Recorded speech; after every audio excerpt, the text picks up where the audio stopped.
Muchas gracias por estar aquí en esta presentación del libro Me voy de aquí, de Carlos Battaglini. Hoy arrancamos en TEICE con la Semana del Libro. Bueno, en realidad ya lo hacíamos ayer, se inauguró la exposición de Lanzarote, Bélgica, de Leandro Perdomo, y ya se abrió el plazo para presentar los trabajos al concurso de poesía Esperanza Espínola, te lo digo también por si, si escribes poesía y te quieres animar. Pues para nosotros es un placer estar presentando este libro hoy aquí. Además, Carlos se había fijado en TEICE para presentarlo aquí con nosotros. Y bueno, hoy hemos cambiado de ubicación por el tema COVID, hemos cambiado de la biblioteca al Teatro Municipal, pero el sentimiento es el mismo.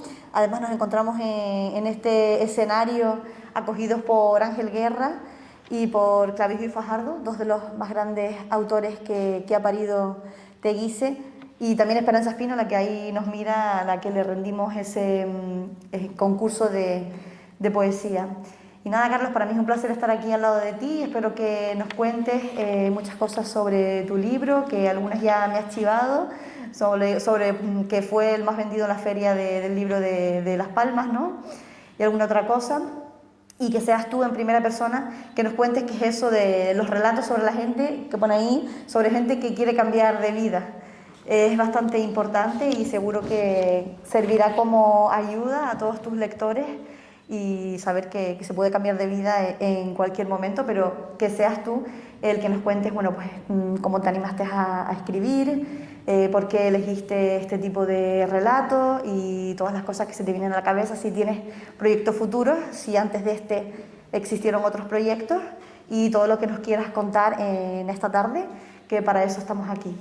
Así que nada, pues ya seguimos hablando durante otro rato, si quieres, después como te comentaba, pues podemos hacerte preguntas y también no sé si alguien del público quisiera hablar, pero bueno, lo importante es que tú nos cuentes sobre tu novela y sobre tu vida y obra, como se suele decir. Muchas gracias.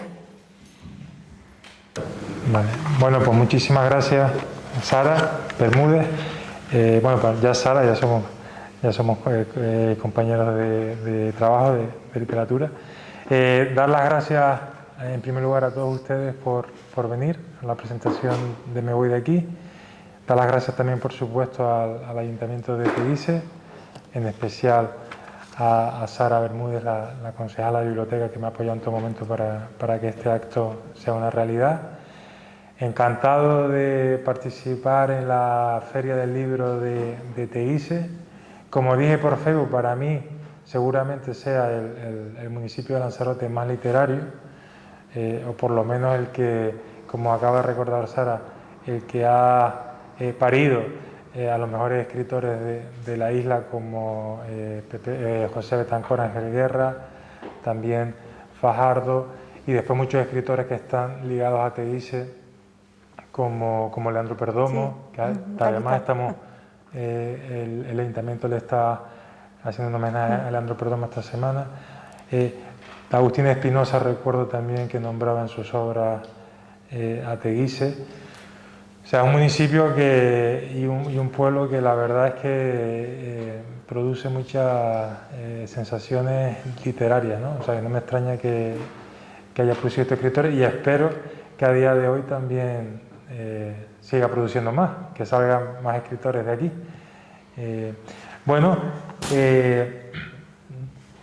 Respecto a cómo empezó toda esta historia, toda esta aventura de escribir el libro, pues tendría que remontarme al año 2003, nada más y nada menos, es decir, hace 18 años, cuando terminé un curso de escritura en la Escuela de Escritores de Madrid, y uno de los retos que nos pusieron era pues que intentásemos escribir relatos cortos.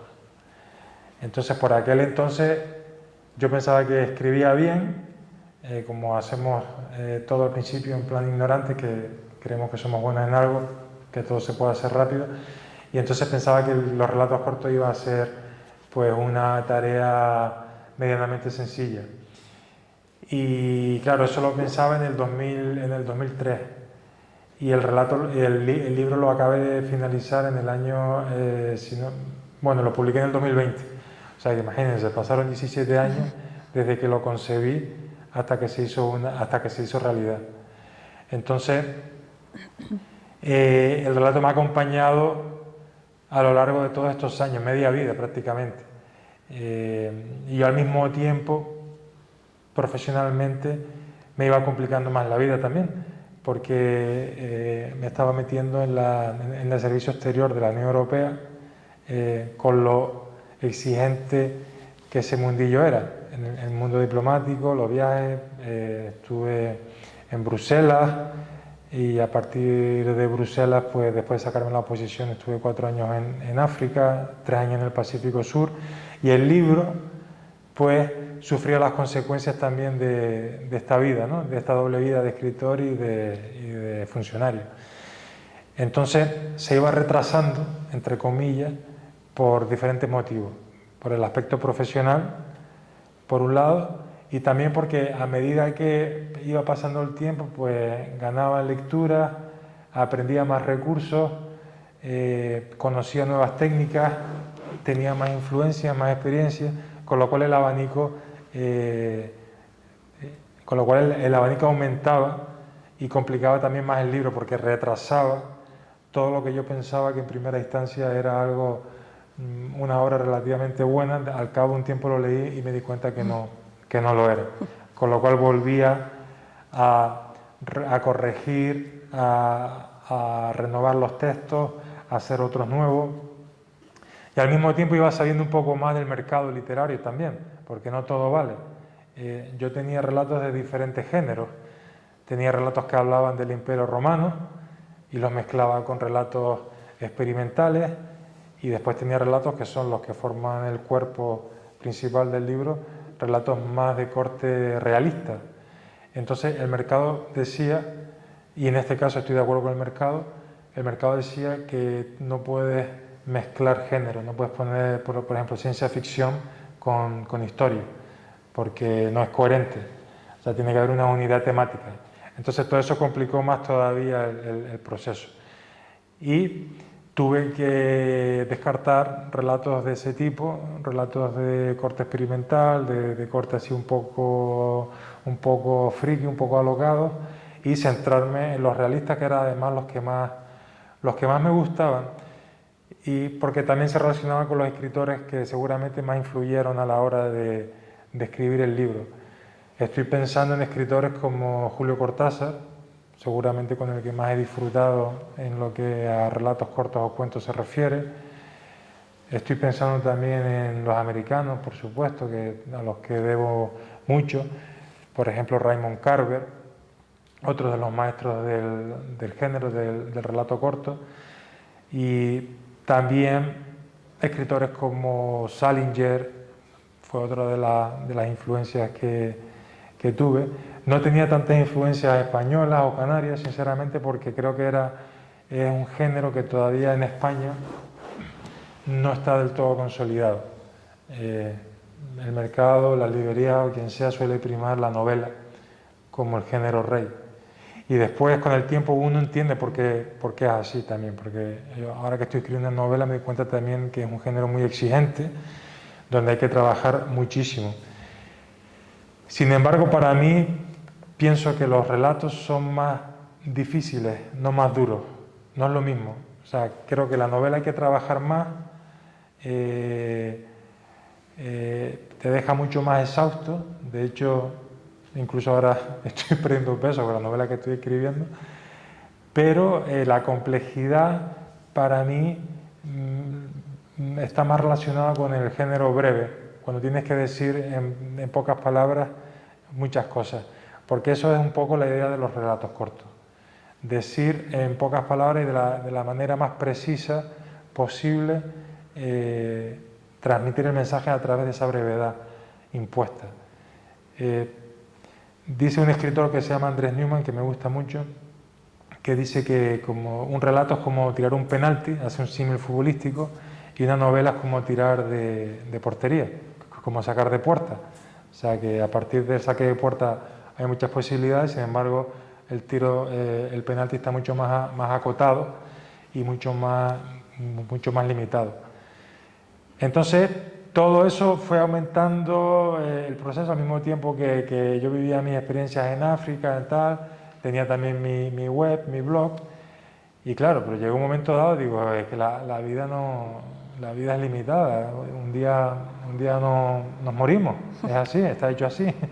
Entonces, cuando en el año 2000, ¿qué estamos? En el 2021, en el año 2017 ya tomo la decisión, después de muchos años de reflexión, porque siempre tenía el dilema de dejarlo todo para ponerme a escribir.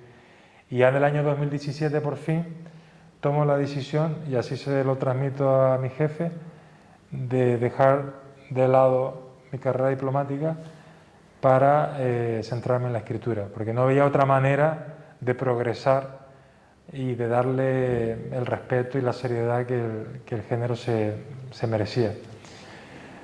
Por supuesto, mucha gente pensó que era una locura. Para empezar, mi propia familia, pues, como se imaginarán, no les hizo mucha gracia al principio, pero yo tenía claro que tenía que hacer esto, o si no iba a ser un frustrado de la vida cuando cumpliese más años y dijese que no me atrevía a hacer algo que me estaba pidiendo mi alma, todo mi ser, con una fuerza que ya no podía ignorar. Y este es el resultado de todo.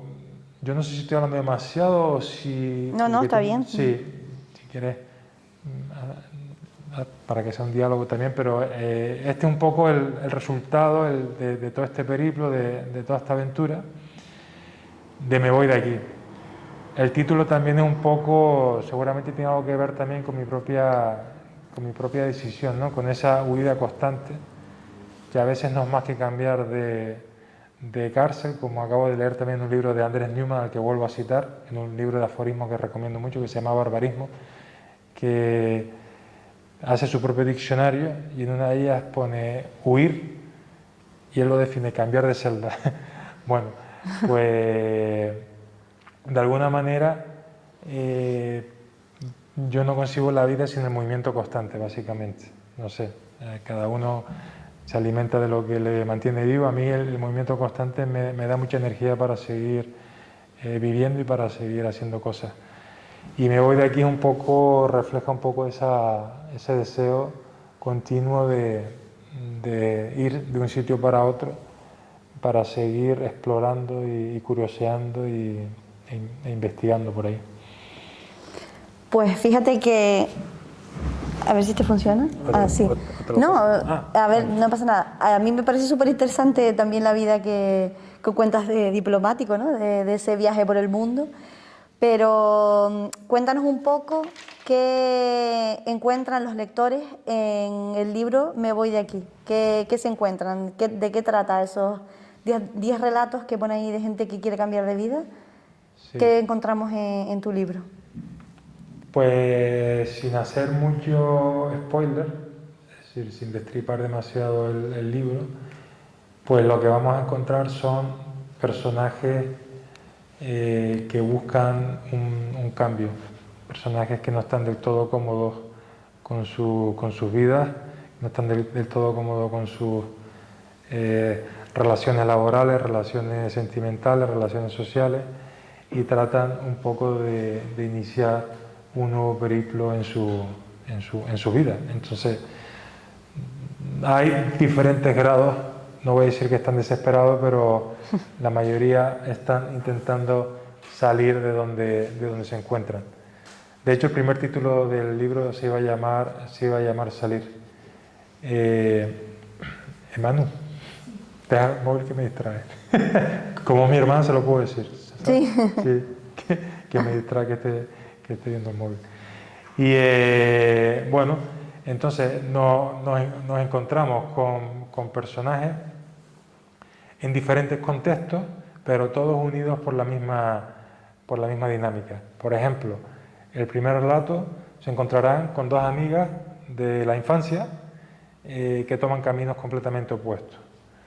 Una de ellas decide quedarse en su lugar de origen, mientras que la otra prefiere, la otra que ha sido más infeliz, prefiere explorar el mundo para ver lo que, para escapar un poco de esa rutina en la que ha estado sometida para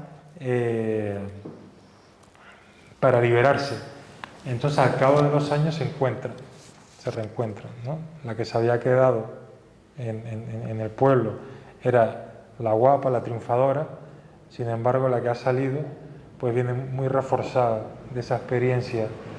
Entonces, cuando se reencuentran hay como una especie de confrontación entre dos formas de ver la vida, y las dos se hacen pensar unas a la otra, con lo cual ahí se genera un conflicto vital y que se hace preguntarse a una de ellas pues qué ha hecho con su vida.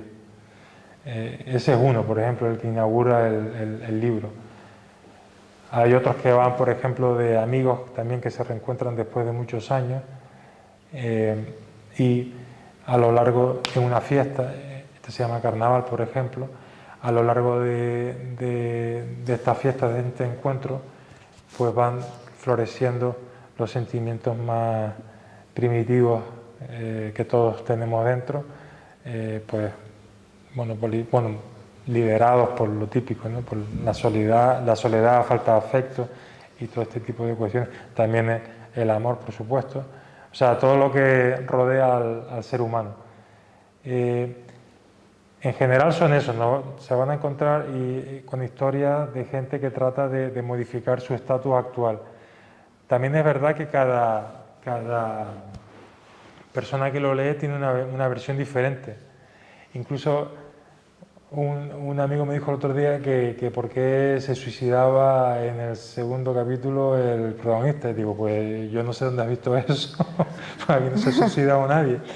Sino él interpretaba que el protagonista del segundo cuento, que se llama Boda, al final, que se queda mirando a unos acantilados, había tomado esa decisión. Digo, pues no. Y me gusta eso porque cada persona que lo lee tiene una versión diferente. Hay otro que se llama Aceptación, que va un poco de los gurús, los coaches que están tan de moda, donde hay personas que por un lado confían en ellos y por otro, y hay otros que, bueno, pues que no les hacen tanto caso. Entonces hay también esa dialéctica ahí que se enfrenta. Y un amigo y otro amigo me decía que la protagonista se había enamorado del jefe, porque el jefe enferma al principio del relato, y la verdad es que cuando yo lo escribí no tenía eso en la cabeza, no tenía pensado que el jefe, que ella estaba enamorada del jefe. Lo que quiero decir con esto es que los relatos son entes orgánicos con vida y mutan continuamente, con lo cual las interpretaciones paralelas se modifican también de manera constante. Igual que nosotros todos nos podemos empezar a mirar el cuadro, este cuadro de aquí, y a todos seguramente después escribimos en un papel y todos vamos a decir algo diferente. Pues con los cuentos y con la vida pasa lo mismo. Los relatos están en continua revisión, en continua transformación. Pero los relatos son ficticios, no son relatos de personas reales, ¿no? Pues yo siempre digo que la palabra ficción no me convence del todo, porque es la palabra además que produce más realidad de toda la literatura, de todos los géneros, porque tenemos otros géneros como puede ser ensayo, como puede ser libros de historia, etcétera. Sin embargo, la ficción es la que habla realmente de cómo somos nosotros los seres humanos y de nuestras reacciones y de nuestros comportamientos, con lo cual me parece lo más real del mundo. Es cierto que a veces se le llama así porque no está basado en personajes reales, pero te diré que la mayoría de las historias, yo no soy el protagonista, pero son historias que yo he vivido o en primera, en segunda, en tercera persona o me han contado. Pero los personajes, cuando uno está creando, suelen ser un mosaico de otros. Construye un personaje a partir de fragmentos. O sea, puede tener el cabello de fulano y tener la personalidad de mengano. Pues muchos escritores, y me incluyo, crean personajes así, de manera fragmentaria, como si fuese un mosaico, y al final estás creando como un puzzle. O sea, me dices que si los personajes son reales, te diría que la mayoría son, pero no son ellos todo el rato, sino que han cogido de unos y de otros hasta formar un personaje, una persona. Vale, ¿y en qué proyectos andas ahora, Carlos? Ya un poco para que nos cuentes tus proyectos futuros. Dice que estás escribiendo una novela que te está haciendo adelgazar. Sí, la verdad es que me recuerda un poco cuando estaba estudiando la oposición, que no hacía más que perder kilos y estaba todo el rato, digamos, apretándome el cinturón. La novela es muy exigente porque requiere muchísimo trabajo, pero ese no va a ser mi próxima publicación. No me suele gustar hablar de lo próximo para no desviar la atención del libro que nos concierne ahora, pero bueno, puedo adelantar que, si Dios quiere, mi próximo libro será un poemario, una obra de poesía, que espero publicar a lo largo de octubre y noviembre. Y bueno, está ya bastante adelantado. También estoy metido también en el mundo del teatro, hay una obra teatral por ahí. Y después también me gustaría en un momento dado darle forma a todas las crónicas de viaje, que no sé si el que haya visitado mi web, pues puede ver que tengo muchos relatos también de viajes de todos estos sitios en los que he estado. En un momento dado me gustaría pues darle forma de libro a todo eso. Pues sí, eso es lo que te comentaba antes, que me parece súper interesante esa vida de la diplomacia, de un lado al otro del mundo, de una, como decías, de una celda a otro del mundo, porque al final no era donde tú te encontrabas libre, sino la escritura te hizo libre.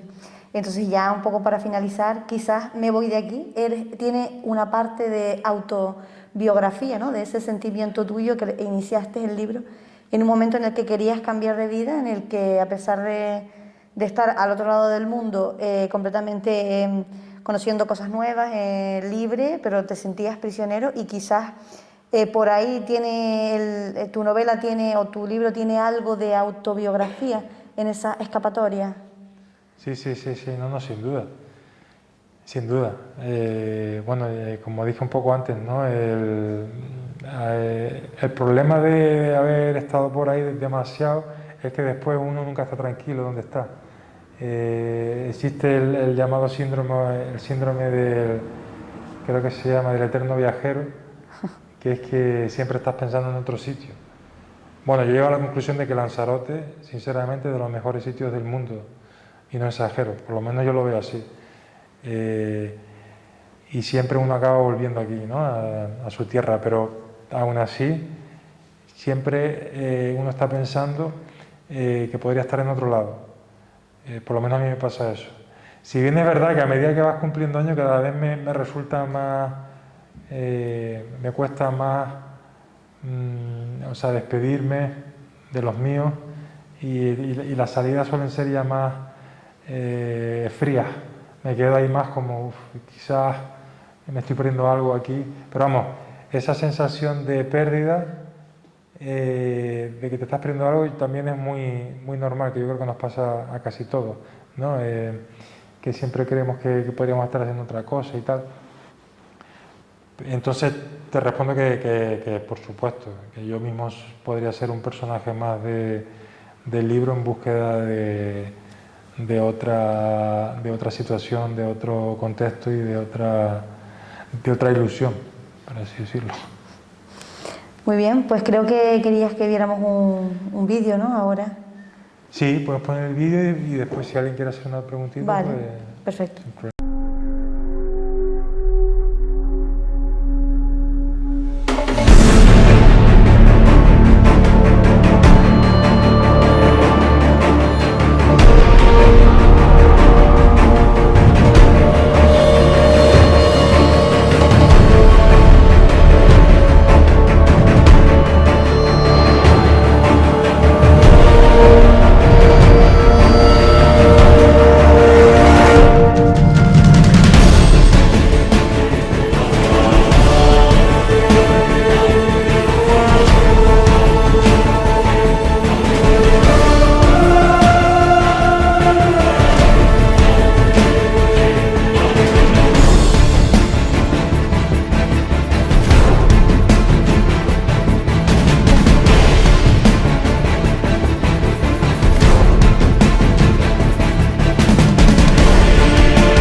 Hacia adelante, adelante. Te me había equivocado de sitio con esa música, ¿eh? Sí. Bueno. Pues muy bonito. Antes dijiste una cosa que yo estoy completamente de acuerdo contigo. Además, y siempre lo digo, que cuanto más viajo, más me gusta Lanzarote. Sí. Sí, porque yo creo que en Lanzarote no tenemos distancias, tenemos buen clima, así que creo que es normal que además tenemos ese sentimiento de apego a la tierra, ¿no? Claro. Cuando la gente sale mucho, luego siempre quiere volver a Lanzarote. Pues no sé, ¿alguna otra cosa que nos quieras contar o alguna pregunta que tenga la gente del público? Yo la verdad la pregunta que tenía era que no sabía muy bien de qué trataba el libro, si era una novela, si eran relatos autobiográficos o biográficos. Y esas son las dudas que tenía yo que me las has resuelto. El público, si quiere hacer alguna pregunta a Carlos, este es el momento. Me pareció antes de que una de tus nuevas facetas va a ser el teatro. ¿El teatro en qué sentido? ¿Como actor, como escritor? No, como escritor. La verdad es que desde que estaba en el colegio yo creo que no he actuado en mi vida en una obra. Y no creo que... creo que para eso soy tímido, fíjate, eso no es lo mío. Diría que no es lo mío, por lo menos no es lo que me llama. No es una obra dramaturga, de dramaturgia, que, bueno, lo puedo adelantar un poco, fue una vez que estaba mirando otra cosa en Wikipedia y descubrí la vida de una niña americana de nombre Samantha Smith, que tenía 13 años por aquel entonces, y con un sentido común aplastante, estamos hablando de los años 83-84, es decir, en plena Guerra Fría, entre Estados Unidos y la Unión Soviética. ¿Se acuerdan de aquella época que parecía que el mundo se iba a acabar apretando con los misiles y parecía que todo iba a saltar por los aires en cualquier momento? Pues era esa época. Y ella, con toda la ingenuidad del mundo, le escribió una carta al primer mandatario soviético de la época, que es Andropov, y contra todo pronóstico, le contestó. Ella le preguntó que si era verdad que si usted quería la guerra, porque claro, en Estados Unidos había hecho una maquinaria de propaganda tan bestia que incluso decían que las mujeres allí tenían bigotes y claro, todos los rusos, los soviéticos eran mirados como... Bueno, aquí también me acuerdo que se le tenía miedo a la Unión Soviética, porque éramos parte, digamos, del bloque occidental de alguna manera. Y Andropov, le dice que vaya a la URSS a visitar para que vea que es gente normal. Y ella lo hace con la madre, con los padres. Y allí, claro, también el régimen soviético aprovecha, la manipula, la utiliza para darle una sensación de normalidad que ella después propaga en Estados Unidos de manera tan influyente, progresivamente, que llega un momento dado que la CIA toma cartas en el asunto y el destino de la niña pues un día se empieza a oscurecer y a día de hoy sigue siendo un misterio. Entonces todo eso me llamó la atención, me fascinó esa historia y digo, algún día tengo que explorar más o escribir algo al respecto. Y de ahí sale la obra de teatro que se llama Samantha, pero que creo que no saldrá hasta el año que viene, porque habrá que moverla, pero sí, es una obra escrita. De nada. Y entonces supongo que tu ilusión al escribir una obra teatral es que se materialice y que se lleve a las tablas. Sí, claro, eso sería fantástico. Bueno, tengo que decir también que el teatro tiene muchísimo peligro en el buen sentido. Me gustó tanto que digo, tengo que salir de aquí porque yo no quiero ser dramaturgo. O sea, lo hice un poco a raíz de un curso que organizó el Cabildo y el profesor dice, bueno, hagan una obra y tal de 3.000 palabras. Digo, bueno, voy a aprovechar y voy a hacer una obra entera y la hice de 12.000 Y lo que hablé antes al principio de los relatos, venga, una horita, tal, un par de semanas, y al final me pegué pues 10 meses escribiendo sin parar, retocando, cambiando, y me costó muchísimo, me llevó muchísimo trabajo.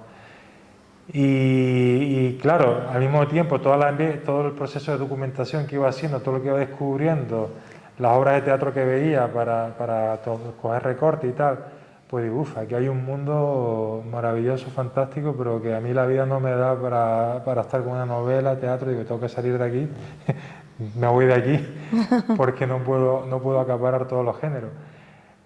Y claro, y además tienen me di cuenta también que si bien es cierto que el teatro te limita más a la hora de escribir, porque no tienen mucha descripción, no hay muchos olores, no te puedes lucir tanto, pero por otro lado tiene la magia también de que si tu obra la cogen buenos actores, hacen maravillas de cualquier cosa prácticamente que les des. Entonces, claro, mi ilusión es que esa obra la interpretase un buen director y que fuese ejecutada por actores, por los mejores actores posibles. Que evidentemente no es sencillo, pero claro, eso es lo que a todo el mundo le gustaría. Pues sí, además Paco, aparte de ser el cronista oficial de Teguise, es el director del grupo de teatro, y ya te digo, si el teatro atrapa tanto, que aquí en Teguise el teatro tiene más de un centenar de años de historia, y Paco también lleva un montón de años de actor, de director, ¿o no, Paco? Sí, 60. 60. ¿Y él tiene 55? O sea que ya estaba, en la época prenatal ya le estabas ahí dando. No, quería, como nota curiosa, ¿no?, que el sitio en el que nos encontramos es el primer teatro público de Canarias, apenas un año desde el puerto de la Cruz, hijo de los vinos 1823 y 1825. Pues mire, le tengo que pasar la hora y tenemos que hablar. Sí, soy consciente de lo que decía al principio, ¿no?, de toda la tradición literaria y también teatral de Teguise. Yo creo que el municipio que tiene más trasfondo en ese sentido. O sea que creo que hay una... Sí. ¿Qué consejo le daría a un joven o a una joven que quiere iniciarse en esto de la escritura? Pues mira, al final, ¿sabes cuál es el secreto? El secreto es el de... Bueno, tú me estás hablando de consejo. El consejo es que... Vamos a ver, es una carrera muy larga, ¿sabes? Si alguien se quiere meter en esto, que sea consciente de que la mitad de su vida se la puede pegar encerrado, ¿no? Pero bueno, que esos son, al fin y al cabo, son la mayoría de los trabajos también, ¿sabes? Que si lo miramos por ese lado también.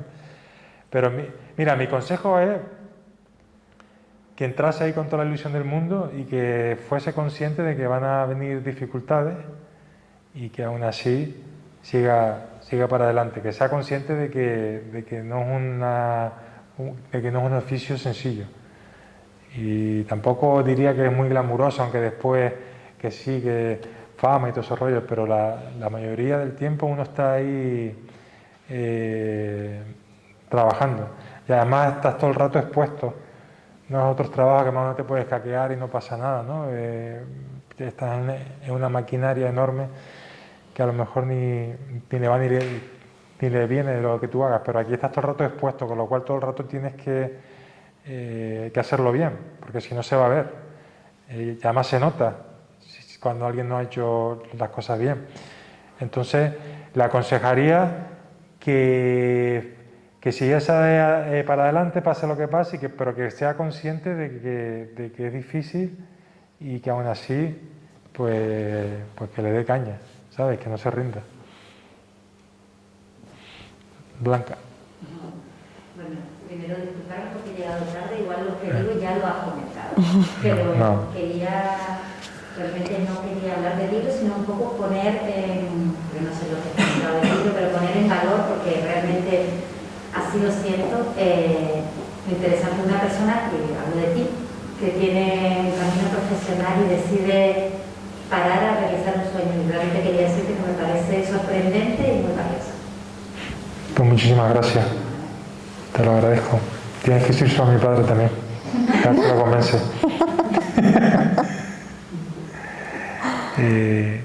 No sé si... Bueno, no, darte las gracias por tu libro, que además sé que lo estás presentando en esta semana por otros municipios, ¿verdad? Sí. Sí, hay que aprovechar estos días también en torno al Día del Libro para, sobre todo, regalar literatura, regalar historias, no solo de las historias que plasmas en tu libro, sino la historia de tu vida, que además, como comentábamos, pues es bastante interesante, que he tenido una vida de diplomático, a veces teniéndolo todo, no lo tienes todo en tu alma, ¿no? Y que hayas decidido cambiar de vida, eso también me parece interesante. Y ojalá que también algún día lo plasmes en el libro. Y a todos ustedes, pues muchísimas gracias por asistir a este primer acto que tenemos en la Semana del Libro, además de los primeros actos presenciales, después de tantos meses que hemos pasado, sobre todo en Lanzarote, encerrados en casa. Y les emplazo a seguir disfrutando de la Semana del Libro. Mañana también a las 8 tendremos la presentación del libro de Víctor Bello.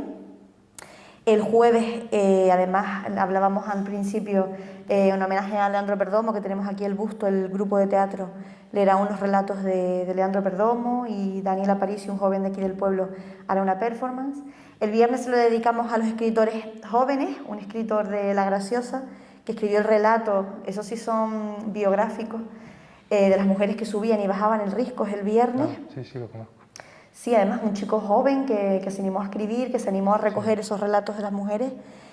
Y ya el sábado pues tendremos aquí también un paseo poetizado con el Club de Lectura y Nacho Romero, que presenta su libro, también hablando de diferentes tipos de libros, de novelas.